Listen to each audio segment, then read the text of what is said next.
Aquelas Duas, com Isabela Sais e Cora Ronay. Alô, alô, queridos ouvintes, muito bom dia, boa tarde, boa noite. Começando mais uma edição do Aquelas Duas Podcast, comigo, Isabela Sais, e com minha querida e amada amiga Cora Ronay. Corinha, bom dia, boa tarde, boa noite. Mais uma coluna linda que você escreveu essa semana. Você vai presentear os nossos ouvintes a partir de amanhã, quinta-feira, no Jornal Globo, no segundo caderno, com uma coluna em que você fala do Tobias, que no momento é o que está acontecendo na sua vida, a questão de saúde dele. E me comoveu muito quando você diz que a gente morre a cada morte dos nossos animais de estimação, mas as pessoas que gostam de animal viveriam absolutamente tudo outra vez e todos os momentos com os nossos animais, porque é um amor inexplicável. Eu queria que você conversasse um pouquinho sobre isso, porque tá linda a sua coluna, Corinha. Conta aí. Em primeiro lugar, bom dia, boa tarde, boa noite, qualquer momento para todos vocês. Belinha, obrigada pelo elogio à coluna. Mas sabe o que eu fico pensando, porque eu tenho sofrido muito com essa situação do Tobias.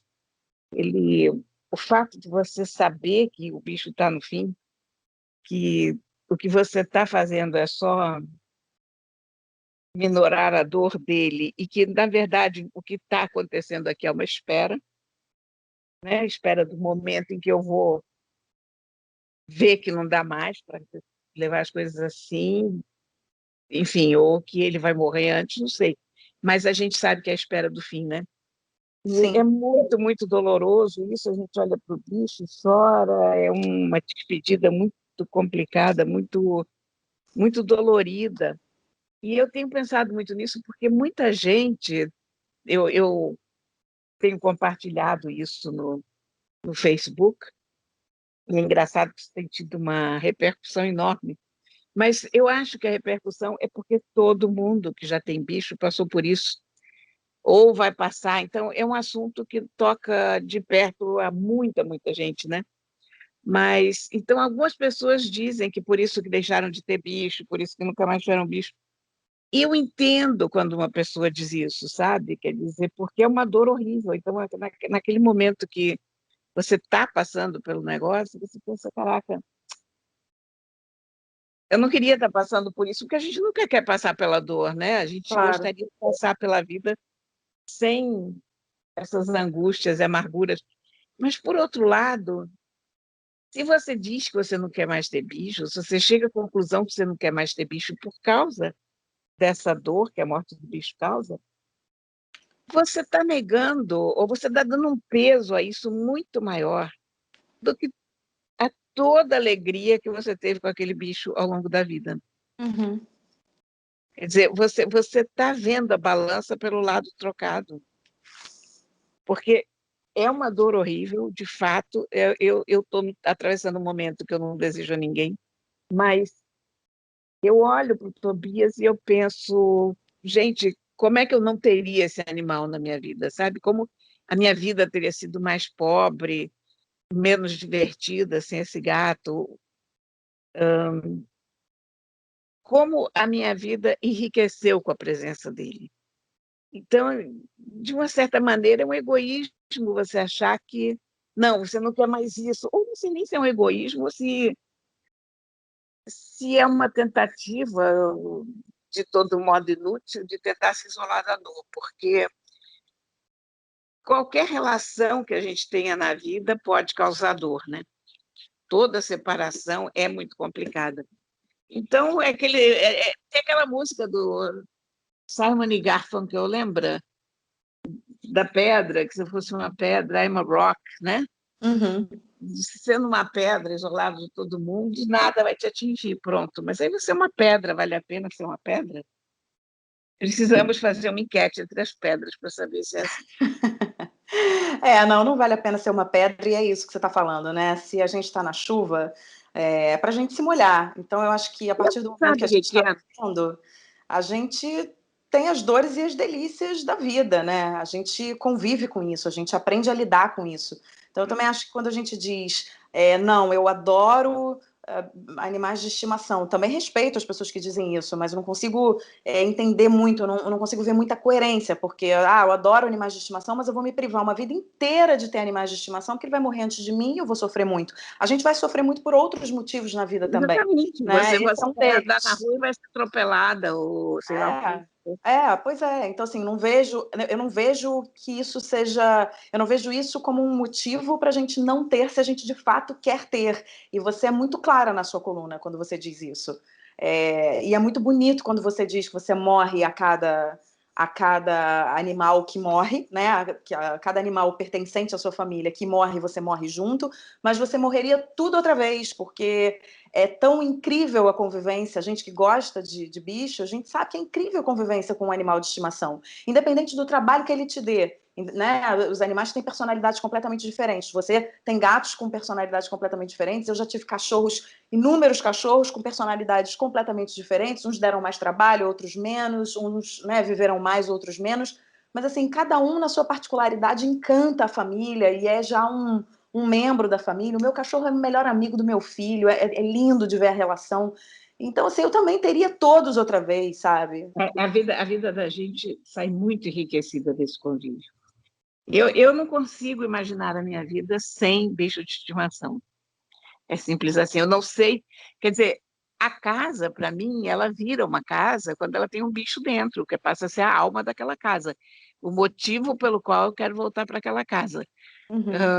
Se eu não tenho um bicho de estimação, a casa pode ser um hotel, a casa é uma casca, é um abrigo, whatever, mas não é um lar, né? Não tem uma alma, não tem uma coisa viva que faz você voltar para lá. É verdade. Eu estou aqui conversando, tendo essa conversa com você que tem, né, uma origem triste, que é a questão do Tobias, mas eu estou o tempo inteiro com um sorriso no rosto, porque é tão bom a gente falar disso, né? Vem lá de dentro, vem da alma esse assunto. Eu amo animais, amo mesmo. E se eu morasse em casa, com o mínimo jardim, eu seria uma daquelas loucas acumuladoras, porque Eu também. eu teria pônei, eu teria cabra, eu teria. Não, eu não chegaria a esse ponto, mas eu teria um monte de cachorro e de gato. Se eu tivesse um espaço com água, eu teria capivara, porque eu amo capivara, você pode criá-la com um bicho de estimação. Então, sei lá, cara, aquela coisa, ainda bem que eu estou num apartamento, porque Ou não, senão, pode. sei lá, né? Porque ia ser aquela louca. Não louca nada, você ia ser feliz. Eu já sou louca dos gatos, de qualquer maneira. O quê? Eu já sou louca dos gatos. Às vezes uma pessoa me pergunta quantos gatos você tem, eu digo 8, e a pessoa diz assim, só isso? Quer dizer que a pessoa estava imaginando que eu tinha 20 ou 30, né?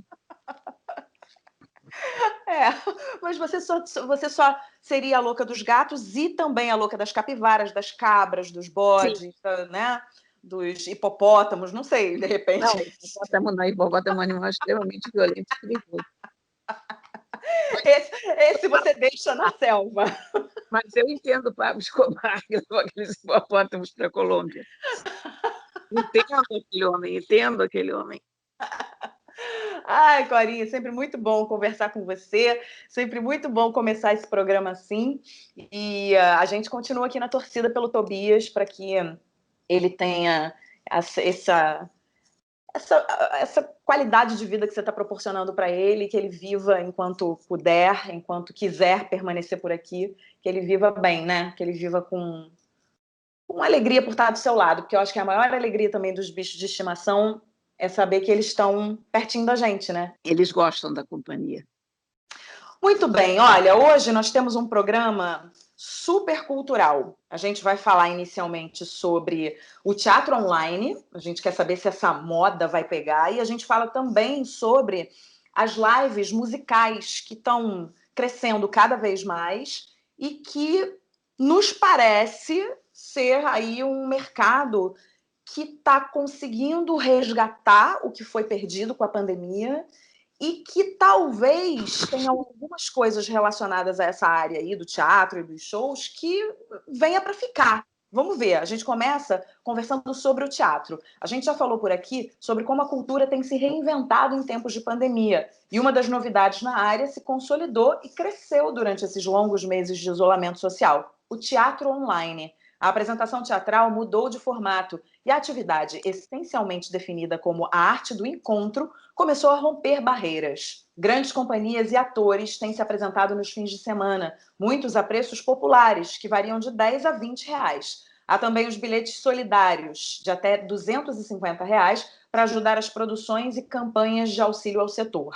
E a salinha da videochamada normalmente segue as regras do encontro presencial. O ingresso precisa ser comprado com antecedência e depois do horário do início, os links são encerrados. Essa experiência tão diferente foi vivida pelo ator Mohamed Rafur na peça Homem de Lata, com texto dele e do meu querido amigo e super roteirista Moisés Liporage e direção do João Fonseca. Mohamed contou pra gente como foi essa adaptação. Vamos ouvir. Olá, Cora. Olá, Isabela. Olá, ouvintes do podcast Aquelas Duas. Bom, a experiência foi riquíssima em todos os sentidos. E as adaptações, evidente, inúmeras. Nesse espetáculo que eu faço de dentro da minha casa e por respeito a todas as normas de segurança, eu tive que aprender, não só, né, eu escrevi junto com o Moisés Leporage o espetáculo já reescrevendo para esse ambiente do enclausuramento dentro do meu quarto, como também tive que aprender a operar toda a máquina sozinho, né? Ou seja, operar trilha, operar luz, operar câmera e fazer 7 personagens. Então, eu tive que aprender a dominar essa estrutura. Foi um desafio imenso, mas que me fez crescer muito como artista e, sobretudo, me fez recuperar o meu ânimo, a minha energia e a minha arte. Isso foi salvador para mim durante esse período de pandemia e está sendo. O ator também reforçou que esse novo formato amplia o acesso às produções. Com certeza democratiza, até porque os custos são completamente diferentes. Você não tem um mega cenário para construir, você não tem um figurino, né, de um elenco muito numeroso, ou seja, é tudo muito reduzido, a estrutura é muito reduzida e feito quase que num ato de resistência realmente. Mas, ao mesmo tempo, você consegue levar a tua arte e o teu espetáculo a vários cantos do país e do mundo. Ou seja, eu acho que democratiza em todos os sentidos e com um custo muito mais acessível, tanto no valor do ingresso, evidente, quanto também no valor da produção. Mas é muito desafiador, porque você está... Nós estamos criando uma nova plataforma, criando um novo olhar sobre essa linguagem e um novo público, que eu acho que, na verdade, vai resistir pós-pandemia e nós vamos aprender que essas plataformas elas não brigam entre si, elas se complementam. Eu acredito nisso, que o teatro convencional amanhã poderá se alimentar também dessa possibilidade do online, sem conflito, mas como fomento, inclusive, uma fomentando a outra. E acho que vai ser bem interessante. Bom, e como eu falei, a gente conversou também com o jornalista e escritor Moisés Leporage, que assina o texto da peça. Ele explicou como surgiu a ideia do espetáculo. Bom, o projeto Homem de Lata é antigo, né? Eu, o Mohamed Rafur, que é coautor e ator da peça, e o produtor Lucas Mansur já havíamos batalhando um tempão para montar o espetáculo. Com a entrada do João Fonseca, né, o diretor, no comecinho desse ano, a gente resolveu retomar a peça. E a gente estava no meio do processo de reescrever o texto para atualizar quando estourou a pandemia. Aí paramos os encontros presenciais, claro, e depois nas reuniões virtuais, a gente resolveu continuar o processo criativo de escrita da peça. E aí deu para incorporar, inclusive eu tive a ideia de incorporar a pandemia na história, né, para poder, inclusive, servir como artifício para o isolamento do personagem, já que é um monólogo. E aí o Mohamed insistiu que a gente não esperasse a pandemia acabar para montar o texto, que a gente conseguisse arranjar uma dessas plataformas para botar a peça, botar para jogo logo o espetáculo, o que foi uma ótima ideia. Agora, em termos de desafio, de adaptação do texto, a gente não teve que adaptar muito, né, o texto para essa versão, vamos dizer assim, de plataforma. O texto é o mesmo. O que houve foi uma mudança na mise-en-scène, porque o Mohamed é um ator muito físico, então ele explora muito o corpo dele em cena, no palco. Como a gente não ia ter o palco, então a gente concentrou, no caso, o João Fonseca, que dirigiu o espetáculo remotamente, bolou essa maneira de concentrar a ação no rosto do ator, que também é muito expressivo, né? Mohamed é muito expressivo. E Mohamed foi lá, operando tudo, operando som, operando luz, fazendo basicamente a edição do espetáculo ali ao vivo. Então esse é o desafio. O desafio maior foi para o ator mesmo. Quer dizer, para o diretor, né, primeiro, e depois para o ator. Agora, em termos de texto, não mudou nada. Moisés também falou sobre a importância de fazer arte nesse novo formato. Se houve algum benefício nesse estado de coisas terrível, né, foi realmente obrigar a classe artística a encontrar um jeito de chegar ao público, encontrar um jeito de fazer o seu trabalho encontrar o público. Então, uma peça ela fica em cartaz, sei lá, 1 mês, 2 meses, depois sai em turnê por algumas cidades, mas não por todas, né? Então, eu acho que qualquer pessoa, através de uma plataforma dessas, vai poder ter acesso ao espetáculo. Qualquer pessoa, em qualquer lugar do Brasil, até do mundo mesmo, né? É só entrar no link e vai assistir a peça. Porque muitas pessoas não conseguem se deslocar para São Paulo, para o Rio, para poder ver um espetáculo. E esse sistema, esse recurso, ele veio para isso, para possibilitar esse encontro. Logicamente que o melhor seria presencialmente, mas virtualmente é um jeito de você entrar em contato com o trabalho. Na peça, Mohamed vive Marcão, um homem em busca de respostas para os questionamentos surgidos durante o isolamento social. Para quem ficou curioso e está doido para assistir, Homem de Lata já vai voltar. Sim, Homem de Lata vai voltar para mais 5 apresentações em outubro, serão 5 sábados. A gente deu essa pequena pausa porque nós ficamos 2 meses em cartaz, 3 vezes por semana, e foi lindo. Levamos mais de 1.500 espectadores às nossas salas virtuais, levamos afeto, teatro, entretenimento e ajuda, porque parte da renda sempre foi destinada à PTR, que faz um trabalho lindo de assistência aos profissionais que estão passando dificuldade durante essa pandemia. E o endereço certo desse espetáculo será o palco convencional de teatro, mas sem nunca abandonar o online. Eu acho que a gente deve se apropriar dessa plataforma. Eu lembro sempre da nossa estreia, quando uma senhora do Recife disse: eu nunca tinha assistido a uma peça de teatro, eu amei. E eu tenho certeza que essa senhora, quando puder, irá a um teatro assistir a um espetáculo que ela nunca tinha experimentado, ou seja, o online deu acesso, deu oportunidade e deu essa experiência que enriqueceu essa senhora. Ou seja, é uma plataforma alimentando a outra, complementando, formando novos olhares, novos afetos, novas plateias e levando o teatro adiante. E nisso que eu acredito, e por isso eu acho que elas são complementares e irão permanecer pós-pandemia. É isso aí, a gente agradece ao Mohamed Raffour e ao meu querido e eterno parceiro de trabalho, Moisés Leporage, que me conhece desde os meus tempos de repórter do Multishow, por esses depoimentos aqui no programa. Muito obrigada, meninos. Corinha, eu me enrolei na primeira temporada do Homem de Lata, queria muito ter assistido, não consegui, eu vou assistir com certeza nessa segunda. Eu tenho uma profunda admiração por esses profissionais que estão dando a volta por cima, inventando novas maneiras de fazer arte.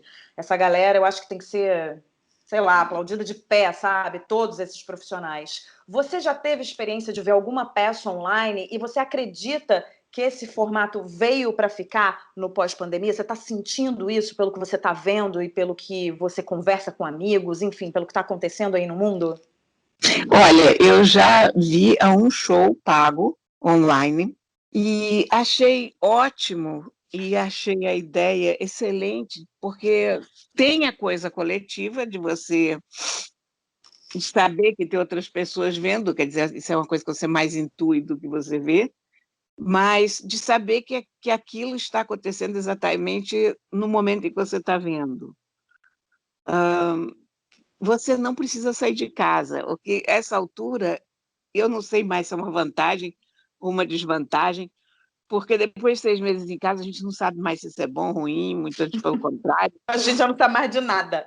Não, porém, a gente tem que reconhecer que, digamos, a gente voltando a um mundo normal, bota muitas aspas aí, vai ser lindo ter essa alternativa, porque antes você só ia ao teatro indo ao teatro. Quer dizer, se eu quisesse ver a Regina Casé fazendo aquele espetáculo da onça, eu teria que ir lá, em pessoa. Uhum. E nem sempre a gente consegue ir lá em pessoa, porque a gente não está com o saco de sair de casa, porque a gente chegou do trabalho, a gente não tem nenhuma vontade de tomar banho, se vestir toda de novo, ser uma mão de obra, porque a gente não tem com quem deixar as crianças, por N razões, né? Então, a gente acaba perdendo muitos espetáculos que a gente gostaria de ver porque a gente simplesmente não conseguiu chegar até o teatro, ou porque é longe, sei lá, os teatros do centro, ultimamente, tinham sofrido, porque você vai de noite lá para o centro, você fica meio... Quer dizer, sobretudo eu, que em geral vou sozinha, eu fico pensando, cara, e aí volto sozinha? Porque eu também não gosto de fazer compromisso com muitas pessoas, porque na hora eu quero ter liberdade na hora H, se decidir não ir, sabe? Então para bicho do mato, feito eu acho que é uma coisa maravilhosa, de boa, acho muito bom. Porém, claro que você perde uma parte do evento, que é aquela coisa de você ir para o teatro, e para o teatro é uma aventura sempre gostosa. Você vai para aquela sala, você vê as pessoas chegando, você vê os atores ao vivo ali em cena, né? Você participa mais do que você participa em casa. Mas eu acho que é uma nova plataforma, acho que é um novo meio de difusão do teatro. Pode ser que amanhã, quando voltem as peças, muita gente resolva fazer a peça simultaneamente em live. Sim. Aquela coisa que se fazia com o jogo de futebol, que você transmite pela televisão, menos para a cidade onde está para não tirar o público e tal. Eu acho que os atores e os produtores vão começar a se acostumar de tal maneira com essas plateias semi-vazias, porque tão cedo você não vai poder sentar um ao lado do outro, feito a gente fazia, e não vão achar ruim transmitir a peça uma boa qualidade, como está acontecendo na Europa, né? Com os concertos todos sendo transmitidos aqui mesmo. A Sala Cecília Meirelles tem transmitido concertos. E eu acho uma saída muito bacana. E, Corinha, você sabe que eu acho que as pessoas que vão se dar melhor nesse pós-pandemia são as pessoas que não vão resistir a modelos antigos, que podem até virar modelos híbridos, né? Como a gente está dizendo, poxa, ir à sala de teatro é maravilhoso a convivência, é maravilhoso a gente ver o ator ali de carne e osso na nossa frente. Mas também é muito legal a gente contar com a possibilidade de ter a peça online.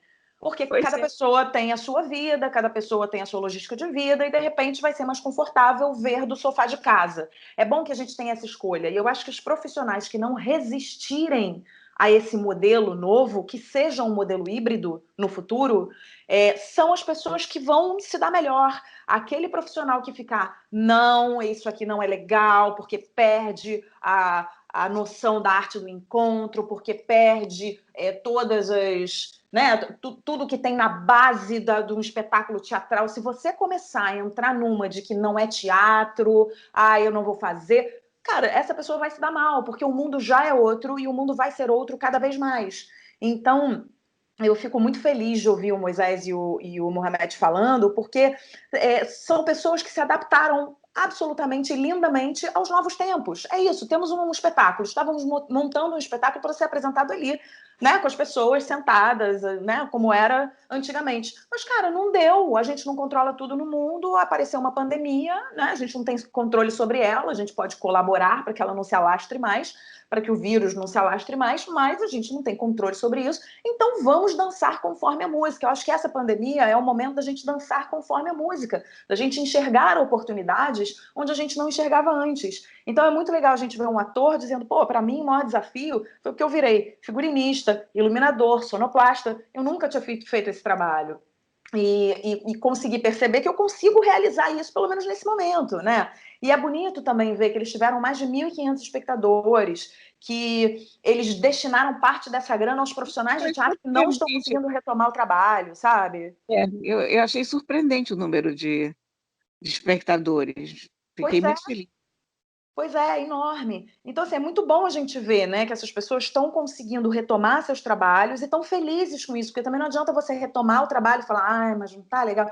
Não, sabe? Vamos sei lá, vamos transformar essa situação. E o Mohamed fala no final uma coisa que eu acho muito interessante da gente discutir aqui, que é o online levando pessoas para o teatro no futuro. Porque a plataforma virtual faz com que pessoas que nunca... Ele cita, né, uma senhora, agora não me lembro exatamente onde, acho que no Recife, que diz para ele, poxa, eu nunca tinha ido a um teatro. Então o computador fez, né, a tecnologia fez com que ela pudesse ir ao teatro pela primeira vez, e fez com que talvez nascesse ali um bichinho nessa moça, falando assim, que vontade de ir a um teatro como era antes. Então, de repente, vai levar muita gente, esse formato novo vai levar muita gente ao teatro no futuro.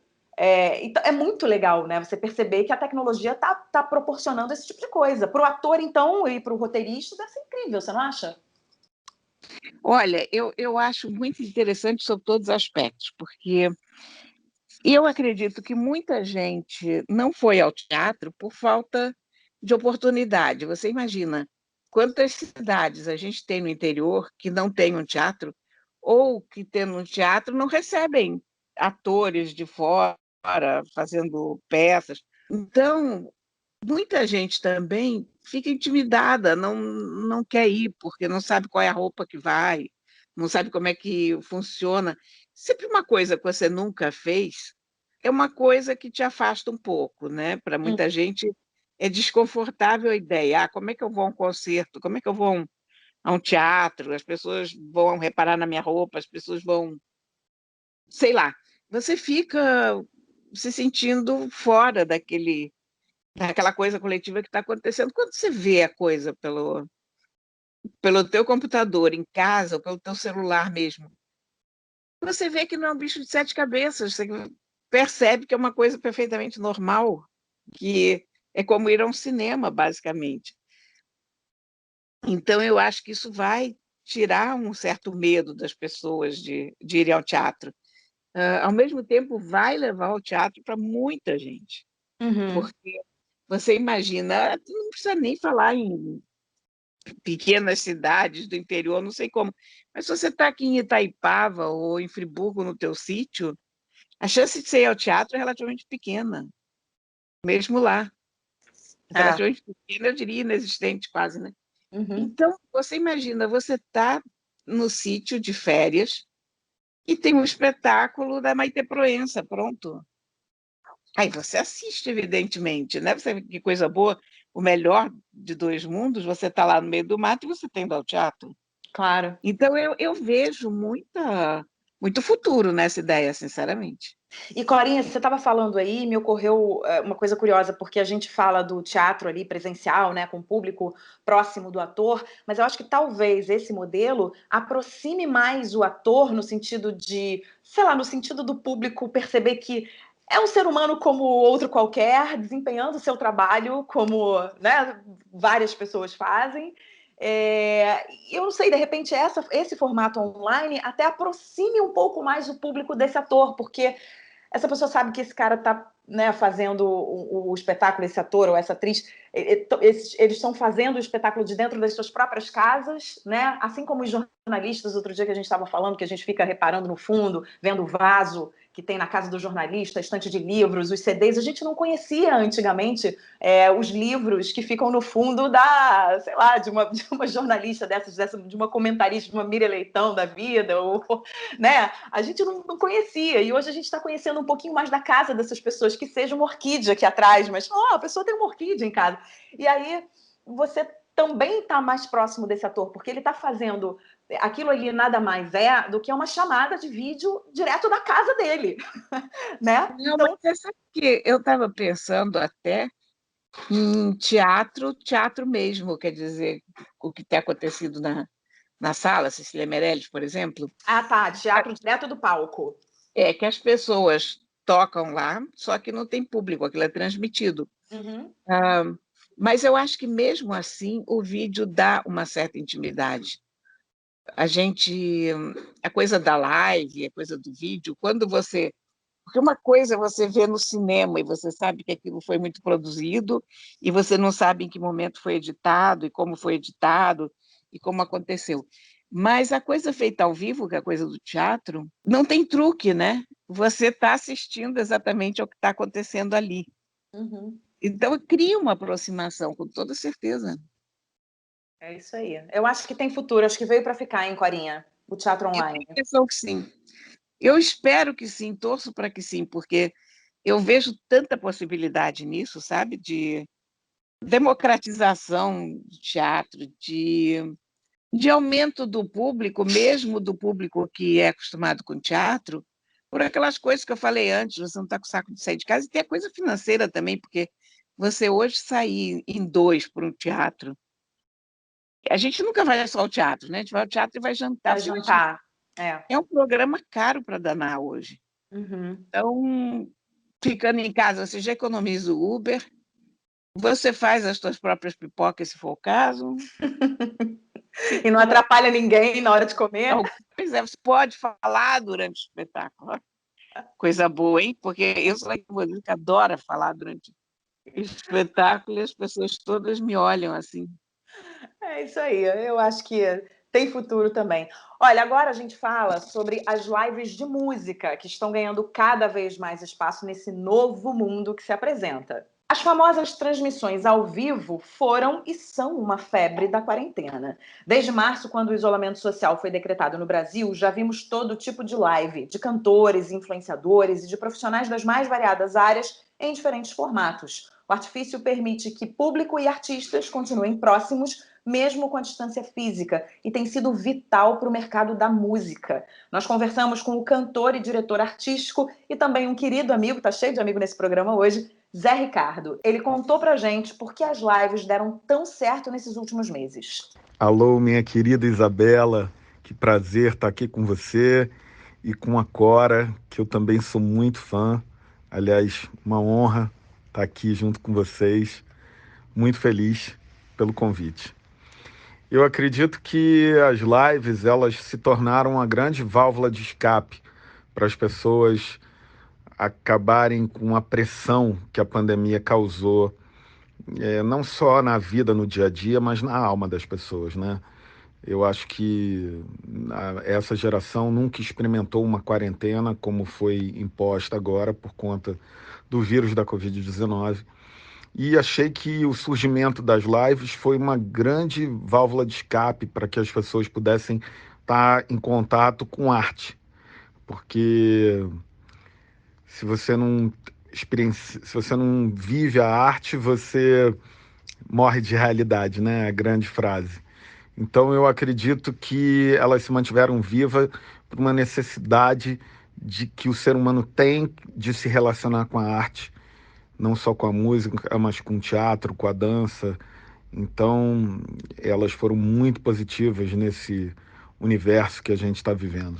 Zé Ricardo também falou sobre os benefícios do formato e se ele ainda tem uma longa vida pela frente. As lives se tornaram um novo formato, né? Se vocês pensarem que o Brasil sempre foi um dos principais consumidores de DVD do mundo, as lives chegaram no Brasil como uma nova forma de comunicação e de expressão. Os artistas vão poder se expressar e fazerem shows não só presenciais, né? Todo mundo quer se encontrar. Eu acho que a vida é ao vivo. A gente tem que viver e estar junto ao vivo, né? Mas a possibilidade de, quando a gente tiver uma internet 5G mais poderosa, você colocar um artista no Rio cantando com outro em Nova York ao mesmo tempo, isso vai ser um formato muito interessante. Então eu acredito que esse formato de live chegou para ficar, ele vai sofrer mutações, ele vai ser aprimorado, mas é um formato que traz muitos benefícios, não só para quem está assistindo, mas também para os artistas que estão fazendo, que podem chegar a um público maior sem a presença física, né? E talvez com interação, né? Podendo responder, podendo trocar ali com o seu público. E também porque, por conta da pandemia, o público no mundo inteiro se acostumou a ver live. Então eu acho que é um formato que tem futuro, sim. Por fim, o diretor artístico reafirmou a importância da cultura na sociedade e sua capacidade de reinvenção. Mesmo no momento que a gente está vivendo, que é um momento muito pouco propício para quem faz cultura, né? A gente não tem política governamental de incentivo à cultura, muito pelo contrário, existe um cerceamento, né, do que é cultura hoje no Brasil. Eu acredito que a cultura sempre se reinventa. Ficou óbvio que é impossível viver sem arte durante essa pandemia, mas eu não creio que ficou óbvio para todo mundo, ficou óbvio para algumas pessoas. Mas os artistas têm esse poder de se reinventar, né, de buscar caminhos, de encontrar soluções, e tem sempre pessoas querendo cultura, dispostas a se emocionar, dispostas a viver um outro universo que não vivem.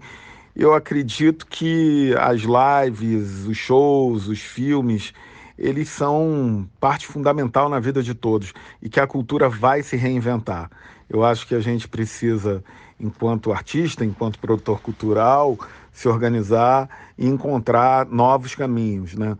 Porque a cultura, ela é fundamental para a vida humana e sem ela não dá para seguir adiante. Um beijo para vocês duas e até já. Um prazer estar aqui com vocês. Zé Ricardo, meu querido, prazer é nosso. Muito obrigada pela sua participação aqui no Aquelas Duas Podcast. Zé só me traz lembranças boas, é um amigo muito especial. A gente apresentou algumas edições do Palco MPB juntos e foi uma experiência maravilhosa dividir o palco com ele. Beijo enorme para você. Corinha, assim como o Zé Ricardo, eu também acho que esse formato de live, no caso aqui a gente está falando das musicais, né, das lives musicais principalmente, veio para ficar. Eu, pelo menos, fiquei muito feliz quando eu assisti algumas lives no conforto de casa. A gente até comentou aqui no programa da live do Gil, da live do Caetano. Então você vai lá... Nossa, foram momentos inesquecíveis, né? Pois é, maravilhosa. Você toma um drink, faz uma comidinha e tal, assiste seu cantor predileto, enfim. Foi um presente, né? É claro que o contato com as pessoas não tem preço, aquele calor humano de um show não tem preço. Aliás, eu acho assim, depois de uma certa idade, a gente fica com um pouco de preguiça desse calor humano tão Mas assim, com intenso, certeza. não é? Mas assim... Eu estava pensando numa coisa, num cenário possível, você falou comemoração e tal, você não vê num cenário muito próximo as pessoas indo à casa umas das outras para assistir a um espetáculo? Tipo, Claro! tem um jantar aqui em casa e a gente vê o show do fulano de tal, ou a peça do Beltrano. Em vez de você sair para ir ao teatro, é uma coisa que você teria que combinar entre não sei quantas pessoas e todo mundo está com horário e tal, você faz um jantar em casa com os teus amigos e vocês assistem a peça juntos, ou show. Pode ser uma, hein? Com certeza, com certeza. É claro, como eu estava dizendo, é claro que o contato com as pessoas, com os amigos, né? Sei lá, você ir jantar depois do show, você comentar o show. É claro que isso faz parte da vida, isso não vai deixar de fazer parte da vida. O próprio Zé Ricardo falou, a vida é ao vivo. Eu também acredito que a vida seja ao vivo. Eu quero que a vida continue sendo ao vivo. Mas é isso, é ter a live como opção é que eu acho que não é má ideia.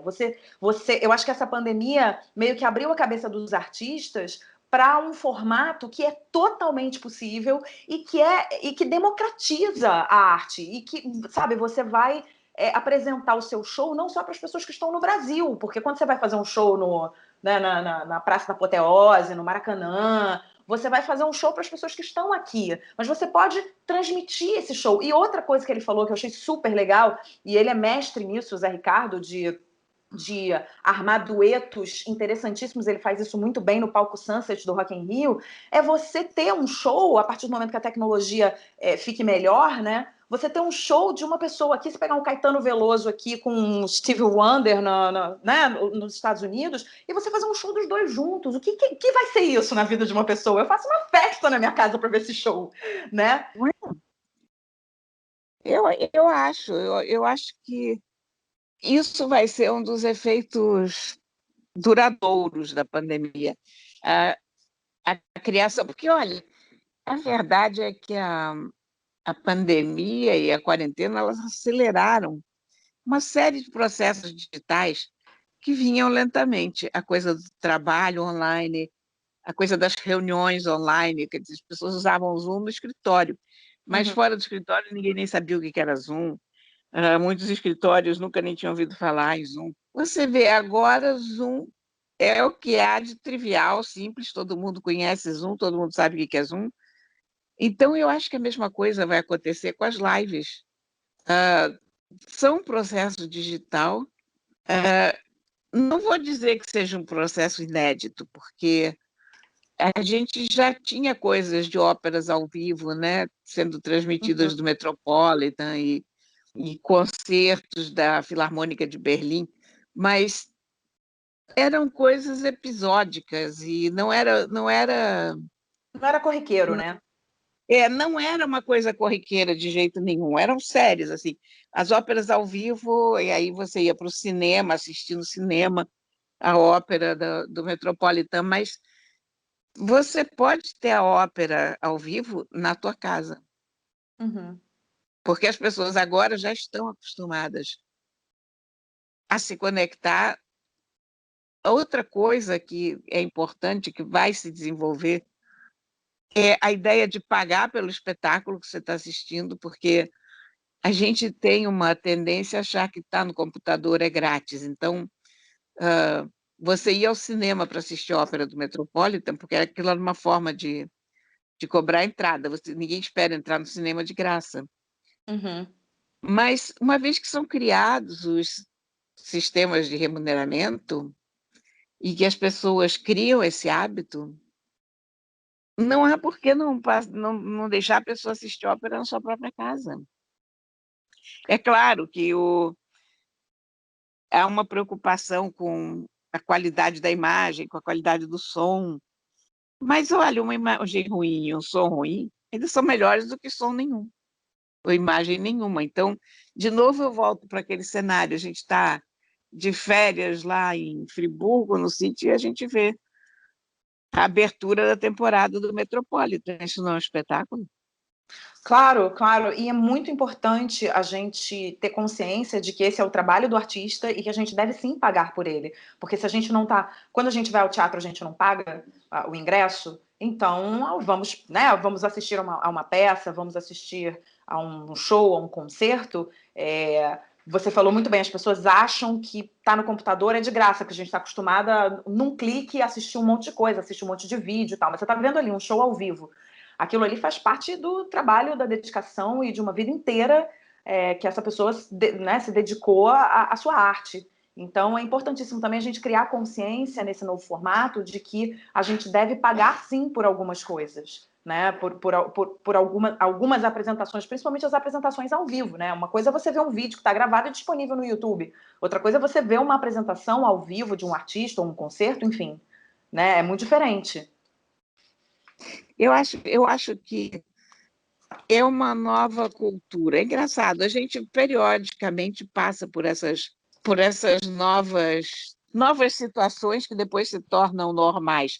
Porque eu me lembro que quando começou o streaming Streaming não, na época era o compartilhamento de MP3 de música, todo mundo trocava aquilo de graça e aí a indústria arrancava os cabelos, a RIA fez não sei quantos processos contra as pessoas, porque música não é de graça, não pode trocar de graça, blá, blá, blá.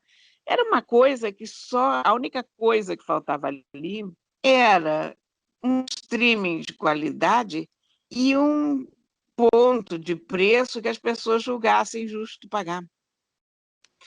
Então, é essa equação que demora um pouco, mas acaba chegando. Sim. Quer dizer, a forma de remuneração aceita por todo mundo porque você hoje assina plataformas de streaming sem pensar duas vezes. Você sabe que se você quiser ter um Spotify sem anúncios e funcionando, você vai pagar uma mensalidade. Se você não puder pagar a mensalidade, o anunciante está pagando a tua mensalidade quando ele paga para exibir a publicidade dele para você. E eu acho que a mesma coisa é capaz de acontecer com lives e com espetáculos de teatro, sabe?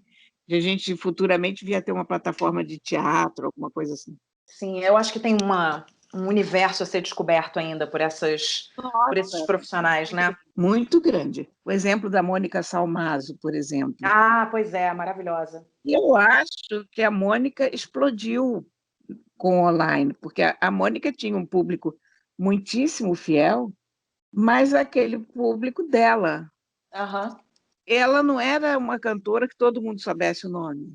Agora está todo mundo apaixonado, com toda a razão, pela Mônica Salmazo. Tereza Cristina é outra, a rainha das lives. A rainha das Quer dizer, lives. então, são pessoas que conseguiram dar uma virada nas próprias carreiras por conta da live, porque se adapta a caso da Mônica, não. Mônica não é exatamente live. A coisa da Mônica são aqueles duetos caprichadíssimos que ela faz com as pessoas, e ali ela provou também ter um talento para edição fora do comum, né? Uhum. E edição de vídeo e para aquela montagem que ela faz, porque ela é como se eles estivessem olhando realmente um para o outro e estivessem na mesma sala. Isso é um talento também que a pessoa tem. E então eu acho que tem gente que já está vivendo esses novos tempos com a maior felicidade, viu? Sim, sim. Eu acho que tem muitas coisas, muitas outras felicidades a serem vividas aí nos próximos dias, meses e anos para a cultura. Assim esperamos. Olha, Corinha, chegamos ao fim do nosso programa e eu sei que você tem dicas maravilhosas aí para gente, porque sempre tem mesmo, então conta aí. Eu tenho uma dica de série, mas para variar, eu sou sempre aquela pessoa que chega por último às séries, então é possível que todo mundo já tenha visto, mas a série é The Marvelous Mrs. Maisel, Já ouvi maravilhosa. falar, dizem que é maravilhoso, né? Sim. Maravilhosa. O primeiro episódio é sensacional, o segundo episódio é horrível, e depois eles ficam bons. A história é divertida. Ela é uma mulher perfeita, aquela mulher que faz tudo, assa comida para o marido. Você imagina, ela vai dormir, quando ela nota que o marido adormeceu, ela vai para o banheiro e aí bota os bobs na cabeça. É uma história dos anos 50, né? Então aí que ela bota os bobs na cabeça e tal, e passa o creme para o marido não vê-la desse jeito. E aí ela acorda antes dele. Enfim, nesse grau de perfeição. Mas não é na pandemia, né, Corinha? Porque se fosse na pandemia, esse negócio aí de botar o Bob só depois que o marido fosse dormir, ia cair por terra. Não é na pandemia. E eu não quero dar spoiler, mas ela descobre a vocação dela de stand-up comedy. Quer dizer, ela é uma comediante nata e tal. E a série é muito engraçadinha. O segundo capítulo eu achei chato, porque todo mundo fala sem parar. E é um erro de roteiro, porque você criar um personagem que não consegue parar de falar, ok. Aí você criar outro personagem que não consegue parar de falar, você já diz, pô, isso está chato. No terceiro, você quer quebrar o vídeo, mas dá para resistir, dá para ultrapassar esse detalhe, e depois fica bom. Depois ela chega a um ponto de equilíbrio legal. Você já viu toda, Corinha? Não vi toda, mas eu te digo que eu acho que ela chega a um ponto de equilíbrio no resto todo, porque a mamãe e a Laura assistiram tudo e estão esperando a próxima temporada. Eu, por enquanto, estou no quarto episódio da primeira temporada. Eu comecei a assistir no outro dia agora. Onde é, Corinha? Qual a plataforma? No Amazon Prime. Ah, tá, na Amazon. E eu já livro também. Diga. É um livro tão bom. Não é um livro de texto, não é um livro.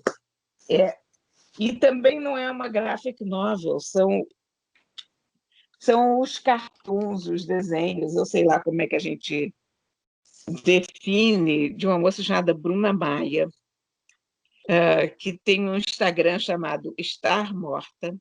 Eu adoro o Instagram dela. Então, saiu em livro agora, se chama Parece que Piorou, Crônicas do Cansaço Existencial. É sensacional. É muito, muito bom. A gente se reconhece em N situações. A vida, é um resumo da vida contemporânea, sabe? Uhum. É muito bom, muito bom.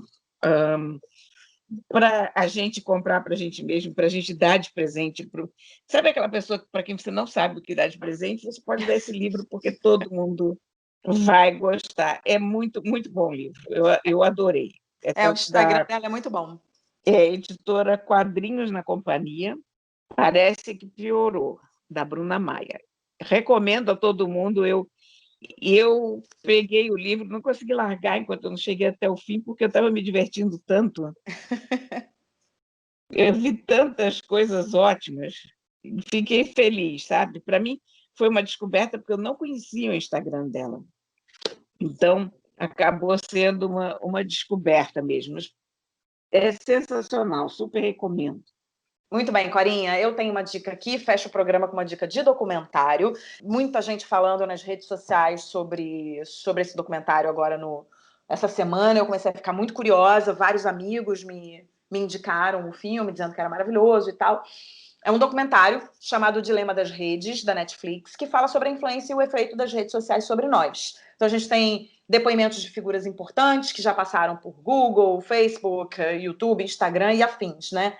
E aí o filme, ele vai lembrando a gente, porque a gente sabe no fundo e acaba esquecendo de um fato que é muito importante e a gente sabe, não é uma revelação, né? Que a gente é o produto nessas plataformas, que as grandes empresas são os clientes, mostra como é que a gente pode ser facilmente manipulado nesse jogo, de gente muito grande, de gente muito esperta. Mas, na minha opinião, deixa de mostrar um outro lado, que é um lado positivo das redes sociais também. Acho muito importante a gente ver para que a gente crie uma discussão em cima desse assunto. Discussão essa que nós teremos no próximo programa, porque eu sei que Corinha assistiu esse documentário e não gostou, não é isso, Corinha? Exatamente.